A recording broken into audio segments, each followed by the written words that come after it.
Halo, apa kabar? Bunga Melati Harum Mewangi disiram embun jatuh gemericik. Saya Brigita Manahara mau presentasi berkenaan mengenai street level birokrasi Lipski kaitannya dengan administrasi publik.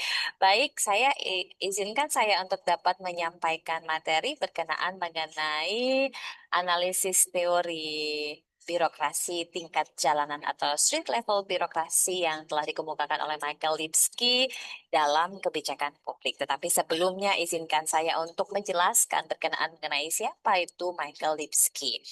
Nah, Michael Lipski ini memang dia merupakan seorang tokoh di bidang ilmu politik dan kebijakan publik yang pernah mengajar di MIT dan juga Georgetown University. Karyanya yang paling terkenal ini adalah buku Street Level Bureaucracy, Dilemmas of the Individual in Public Services, Michael Lipski. Dan buku ini memang diterbitkan tahun 1980. Buku ini yang kemudian menjadi salah satu rujukan teks klasik dalam halnya kajian implementasi kebijakan publik. Nah, sesungguhnya intisari ataupun awal yang memicu penulisan buku Street Level Birokrasi itu adalah paper yang sudah ditulis Michael Lipski di tahun 1970-an. Nah, dia memang mengantisipasi atau menganalisis berkenaan mengenai street level birokrasi itu sendiri. Selama ini dia melihat bagaimana kemudian polisi, guru, dan juga pekerja atau pegawai negeri sipil lainnya ini sehari-hari karena dia bersinggungan dengan masyarakat luas dengan berbagai macam karakter. Nah, sering memanfaatkan diskresi yang dimilikinya.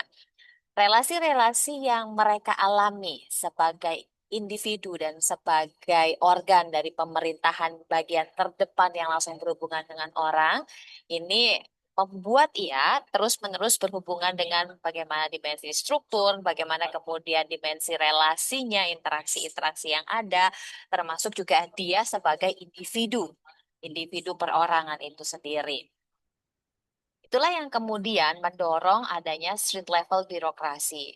Ketika kemudian sebuah institusi itu ada strukturnya, ada organisasinya, dan sebagai individu as a person, nah ini tekanan-tekanan yang datang mendorong sang individu itu dengan kewenangan diskresi yang dia miliki membuat aturan-aturan tertentu yang sesungguhnya dari aturan itu dapat kemudian dibakukan dan mempengaruhi aturan-aturan yang sudah ada. Apa saja sih kemudian variabel yang mendorong dilakukannya atau terjadinya si street level birokrasi ini? Mulai dari regulasi-regulasi yang ada, yang kadang ketika diimplementasikan ini butuh penyesuaian-penyesuaian di lapangan. Kemudian ada tekanan-tekanan politik, ada juga rutinitas termasuk juga hal itu.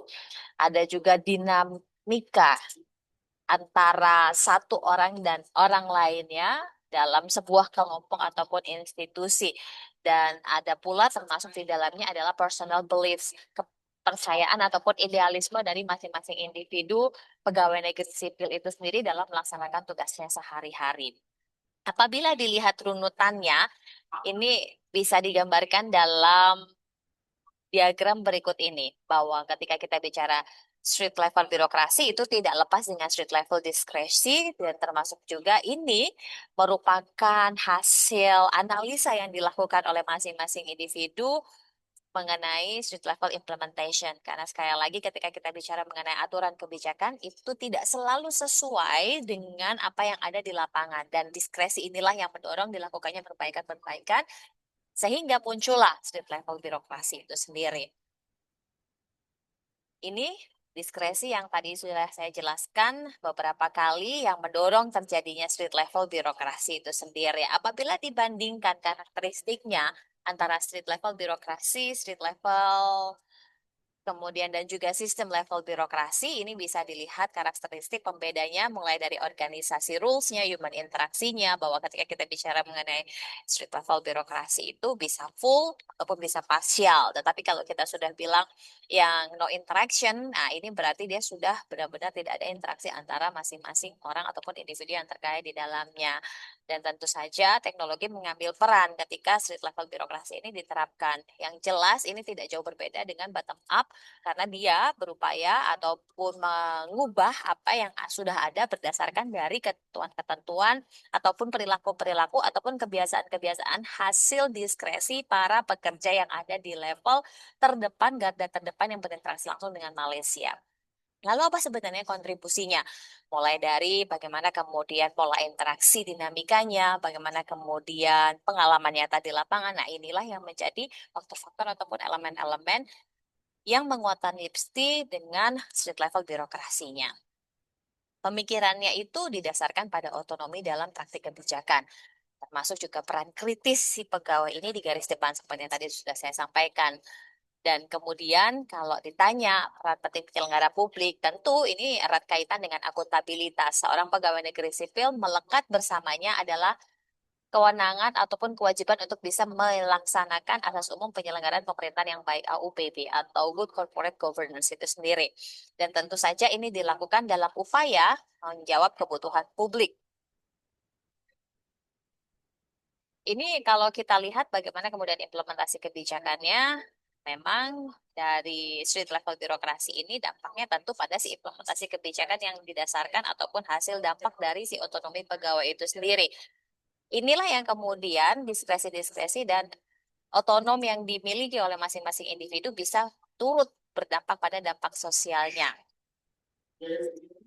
Lalu adakah dilema di lapangan? Ada tentu saja. Karena tuntutan kerjaan yang tinggi, dampak kesehatan mental, seperti tadi tekanan-tekanan yang saya sampaikan di awal, inilah yang kemudian mendorong kenapa kompleksitas pekerjaan mendorong munculnya si street level birokrasi itu sendiri. Konflik aturan pun juga mendorong dilakukannya street level birokrasi. Nah, strategi mengatasi konflik masing-masing individu ini berbeda disesuaikan dengan masing-masing wilayahnya, tergantung dengan keseimbangan dan nilai kemanusiaan serta idealisme latar belakang pendidikan dari si masing-masing pegawai negeri sipil itu sendiri. Yang menjadi permasalahan lain itu mulai dari kurangnya data yang akurat, ketergantungan sumber eksternal, dan juga dampak dari efektivitas kebijakan itu sendiri. Demikian yang bisa saya sampaikan berkenaan mengenai street level birokrasi Lipski. Mudah-mudahan bisa memberikan gambaran secara awal berkenaan mengenai street level birokrasi itu dan bagaimana implementasinya hingga saat ini. Ariel Peter Pan Aura Kasih, cukup sekian. Terima kasih. Saya Brigita Manohara pamit. Sampai jumpa.